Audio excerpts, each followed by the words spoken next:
Бүгін 69-шы Еркем-ай балабақшасында қазақ тілі апталығы аясында педагогтар арасында қазақтың ұлттық тағамдары мен қолөнерлерін жасаудан шебер сынып өткізіп, жасы үлкен ұстаздар тәжірибелерімен бөлісті. Осылайша шеберлер ауылына келген әрбір жасы үлкен педагог үйретті, жас ұстаздар үйренді. Қазақ халқының бақ берекесі де, құт несібесі де бай дастарханы. Босағасынан аттаған жанды ас ауыз тигізбей жібермейтін, қонағын құдайындай күтетін халқымыздың ас әзірлеу шеберлігі өз алдына.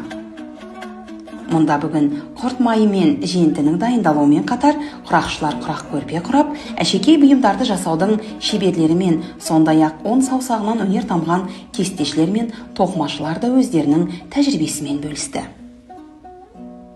Міне, осындай жағымды нотада шеберлер ауылының жұмысын аяқтаймыз. Барлықтарыңызға шегі жоқ шығармашылық табыс тілейміз.